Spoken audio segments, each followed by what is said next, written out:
Já parou para pensar se a estratégia de um rei que viveu há 3.000 anos ainda pode nos ensinar a vencer as batalhas de hoje? Pois é, em 2 Samuel, capítulo 8, a gente encontra o que parece ser exatamente o plano de vitória do rei Davi. Vamos mergulhar nessa história para descobrir como ele transformou uma nação e que lições a gente pode tirar disso tudo hoje. De pastor de ovelhas a rei guerreiro. Sério, a transformação de Davi parece até roteiro de cinema, não é mesmo? Mas como ele conseguiu isso? Qual foi o segredo por trás dessa ascensão tão impressionante? É exatamente isso que a gente vai investigar agora.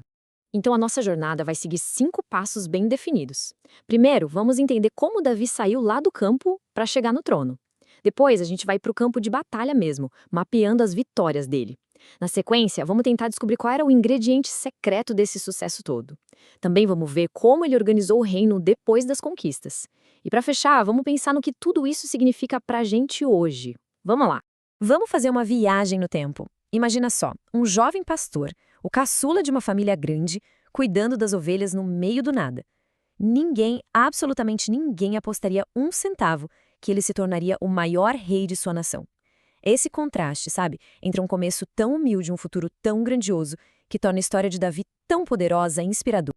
E agora, a história esquenta. O capítulo 8 de 2 Samuel é basicamente um compilado dos melhores momentos das vitórias de Davi.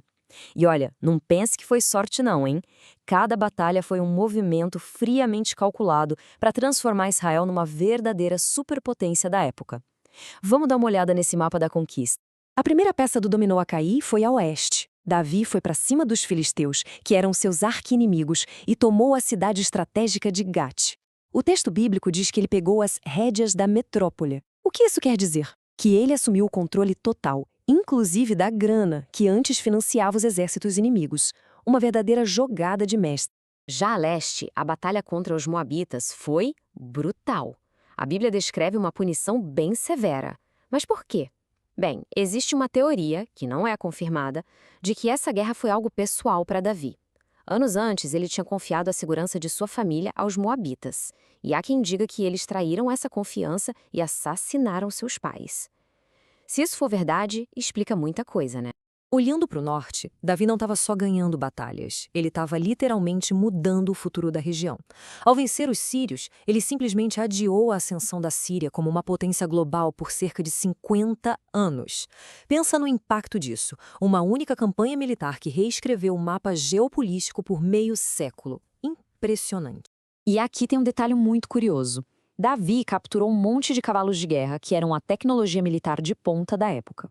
Mas, em vez de usar todos eles, ele incapacitou a maioria, cortando os tendões para que não pudessem mais ser usados em batalhas. Com isso, ele obedeceu a uma lei antiga, mas guardou 100 para ele. Mal sabia ele que essa pequena exceção abriria a porta para que seu filho, Salomão, construísse um império de carros e cavalos, indo totalmente contra o que a lei dizia. E para fechar, ao sul, ele derrotou os edomitas, completando o circo. Com guarnições militares em Edom, a fronteira sul estava finalmente segura. Oeste, leste, norte, sul. Davi tinha criado um escudo praticamente impenetrável ao redor de Israel. O reino estava seguro. Tá, a gente viu que a lista de vitórias é longa, é impressionante. Mas fica a pergunta de $1 milhão. Como ele conseguiu? Qual era o segredo? Era só genialidade militar, sorte ou tinha alguma outra coisa em jogo? Seria ele apenas um general brilhante ou um homem de sorte extraordinária? Os comentaristas da Bíblia dizem que não. Eles apontam para uma força invisível, um poder por trás do trono que parecia impulsionar cada vitória de Davi.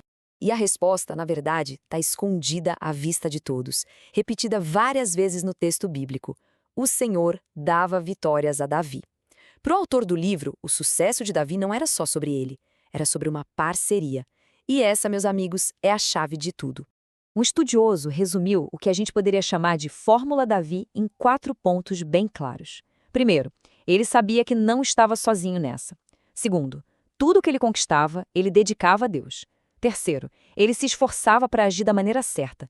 E quarto, ele governava com justiça para todo mundo. Uma combinação realmente poderosa. Agora, uma curiosidade que eu acho fascinante, que mostra como os detalhes da história chegam até nós. Em alguns manuscritos antigos, há uma baita confusão entre Síria e Edom. E por quê? Porque em hebraico, as palavras Aram e Edom são escritas de forma quase idêntica, a diferença de uma única letra.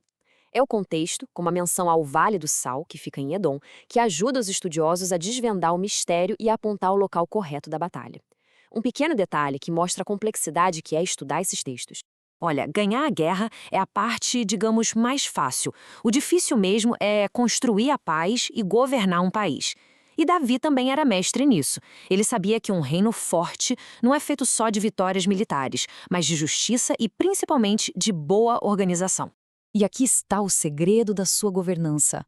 Davi reinou fazendo o que era justo e reto. Percebe? Ele não estava preocupado com a própria popularidade ou com o que as pessoas iam pensar dele. O foco dele era em fazer o que era certo. E, ironicamente, foi exatamente isso que fez com que ele fosse tão respeitado por todos. E claro, nenhum grande líder governa sozinho. Davi montou um verdadeiro time de estrelas. Tinha Joabe, o general implacável, Josafá, o guardião da história, Zadok e Aimeleque, os líderes espirituais. Ele entendeu perfeitamente que a chave para o sucesso era ter as pessoas certas nos lugares certos. Certo, a história é ótima, a gente já entendeu. Mas e daí? Qual a relevância disso 3.000 anos depois? É aí que a coisa fica interessante. Os estudiosos acreditam que a história de Davi não é só sobre o passado, é um mapa que pode sim ser usado na vida hoje em dia. Vamos pensar nas batalhas de Davi como uma grande metáfora. Talvez a batalha contra os filisteus seja um hábito ruim que precisa ser vencido. Ou quem sabe, os moabitas representem um desafio gigante no trabalho.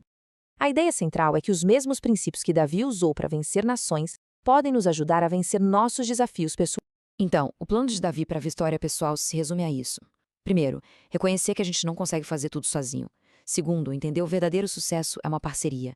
E talvez o mais importante, ver cada desafio não como obstáculo, mas como um treinamento para algo maior. A vitória não é um evento único, é um processo, conquistada um dia de cada vez. E assim, a história de Davi nos deixa com uma reflexão final. Quais são as batalhas que a vida nos apresenta hoje? E se, em vez de nos derrubarem, elas estiverem, na verdade, nos preparando para nossa maior vitória?